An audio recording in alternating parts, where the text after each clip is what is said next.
السلام علیکم عزیز طلباء، کلاس 4 کے جو بچے ہیں وہ اپنا اردو نکالیں اور آپ کی کتاب کا پیج نمبر 44 یعنی 44 ہے۔ جیسا کہ آپ کو معلوم ہے کہ کل ہم نے اس کی جو سوالات ہے شیخ العالم جو لیسن ہم نے پچھلے لیکچر میں پڑھا ہے اور اس کے سوالات جو تھے یہ ہم نے کل کیے ہیں۔ آج ہمیں اس کا تیسرا سوال جو ہے یہ کرنا ہے، جس میں لکھا گیا ہے کہ خالی جگہوں کو صحیح الفاظ سے پر کریں۔ خالی جگہیں ہمیں پر کرنی ہے، یہاں پہ خالی جگہیں دی گئی ہے، ہمیں یہ پر کرنی ہے۔ یہاں پہ الفاظ بھی دیے گئے ہیں، یعنی لفظ بھی نندریش ریش، ان دو میں سے ہم نے چننا ہے کہ اس خالی جگہ پہ کیا آئے گا۔ ایک یہاں پہ پہلی جو خالی جگہ ہے وہ اس طرح سے ہے، لوگ انہیں ڈیش کے نام سے بھی پکارتے ہیں۔ نندریش ریش، یعنی لوگ انہیں کنہیں شیخ العالم کو ڈیش کے نام سے بھی پکارتے ہیں۔ کس نام سے؟ نندریش یا ریش؟ بالکل نندریش جو میں نے لکھا ہے یہاں پہ، نندریشی کے نام سے بھی شیخ العالم کو جانا جاتا ہے۔ شیخ العالم رحمۃ اللہ علیہ ڈیش میں پیدا ہوئے 1377 عیسوی میں، جیسے کہ اپنے کتاب اپنی لیسن میں پڑھا، شیخ العالم 1377 عیسوی میں جنم لیا۔ شیخ العالم نے 1377 عیسوی میں جنم لیا۔ یہی یہاں پہ ہم سے سوال پوچھا گیا ہے کہ شیخ العالم ڈیش میں پیدا ہوئی، کب یہ پیدا ہوئے؟ 1377 عیسوی میں، یہاں پہ لکھنا ہے 1377 عیسوی۔ اسی طرح اس کا جو تیسرا سوال ہے، آپ کے اشعار کو ڈیش کہا جاتا ہے۔ اشعار یعنی شعر کی جمع۔ جو شیخ العالم ہیں وہ ایک شاعر بھی گزرے ہیں اور ان کے اشعاروں کو شرح کہا جاتا ہے، واق نہیں، شرح۔ اسی طرح آپ ڈیش سال کی عمر میں وفات پا گئے۔ آپ کتنی سال کی عمر میں وفات پا گئے؟ یہاں پہ لکھا گیا ہے 63 اور 73، وہ 63 سال کی عمر میں وفات پا گئے۔ آپ کے آبا و اجداد ڈیش کے راجا تھے۔ کہاں کے راجا تھے وہ ڈوڈا کے یا کشتواڑ کے؟ بالکل وہ کشتواڑ کے راجا تھے، اسی لیے یہاں پہ خالی جگہ پہ کشتواڑ لکھنا ہے۔ چوتھا سوال جو اس کا ہے، نوٹ بک پر لکھیے۔ یہ آپ کو اپنی کتاب پہ اپنی کاپی پہ لکھنا ہے۔ اس میں واحد اور جمع، واحد آپ کو پتہ ہے جس میں ایک شخص یا ایک چیز یا کسی ایک جگہ کا ذکر کیا جائے اس کو واحد کہا جاتا ہے۔ جمع جو ایک سے زیادہ، یعنی یہاں پہ اگر ہم کہیں گے واحد لڑکا ہے، اس کے جمع لڑکی ہیں۔ اسی طرح اگر ہم کہیں گے کتابیں، اب یہاں پہ واحد میں ہے اب واحد ہے، اور آبا اس کا جمع ہے۔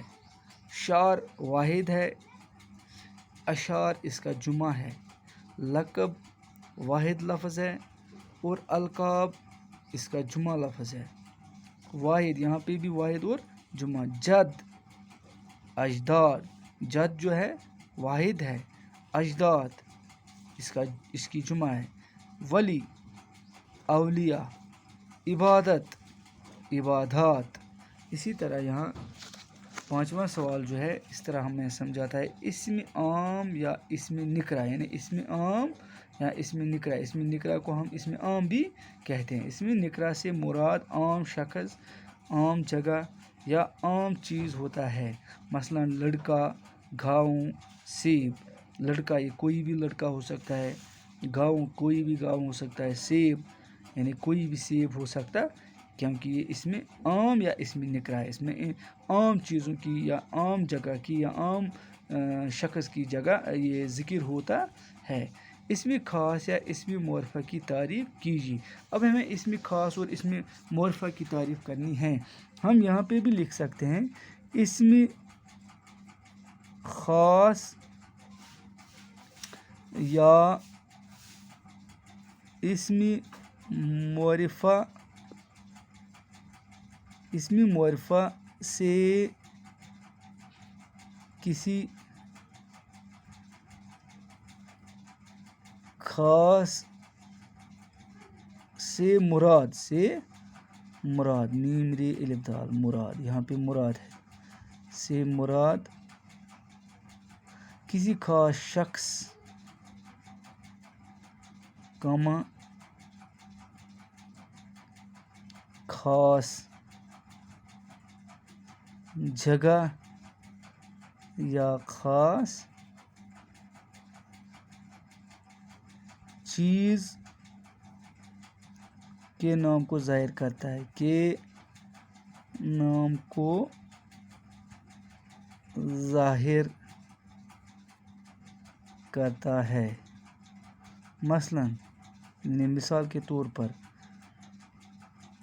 عاطف، یعنی عاطف ایک لڑکا ہے، یہ ایک لڑکے کا نام ہے، یا رضوان، یا ہم کہیں گے شبنم، اسی طرح جگہ کا نام شانو یا ہندوارہ، ایک خاص جگہ ہے۔ اسی طرح ڈیلیشس،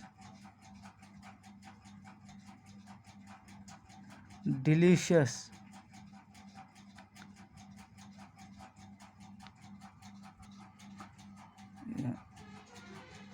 سفید، رنگ عام ہے لیکن سفید ایک خاص رنگ ہے، وغیرہ۔ یعنی اسم خاص یا اسم معرفہ سے مراد کسی خاص شخص، خاص جگہ یا خاص چیز کے نام کو ظاہر کرتا ہے۔ مثلاً عاطف، رضوان، شبنم، شانو، ہندوارہ، ڈیلیشس، سفید وغیرہ۔ اس طرح ہم نے اسم معرفہ کی تعریف کی ہے۔ نیچے چھٹا سوال جو اس کا ہے، نیچے دیے گئے الفاظ کی ضد لکھیے۔ اب ہمیں الفاظ دیے گئے یہاں پہ ان کا ضد لکھنا ہے۔ جس طرح یہاں پہ ایک مثال میں ہمیں دکھایا گیا ہے رات، رات کا ضد ہے دن، اصلی، نقلی، نون کاف لام میلی، نقلی، نیک، بد، بے دال، بد۔ اس طرح نامور، گمنام، گمنام، نامور جس کو سب جانتے ہوں، گمنام جس کو کوئی نہیں جانتا ہو، اچھا، برا، خیر خواہی، بد خواہی، بد خواہی۔ یہ لفظ یہاں پہ تھے اور ہم نے اس کے جو ضد ہیں وہ لکھے ہیں۔ امید ہے کہ آپ کو سمجھ آیا ہوگا۔ آج کے لیے اتنا ہی، مجھے دیجیے اجازت۔ السلام علیکم۔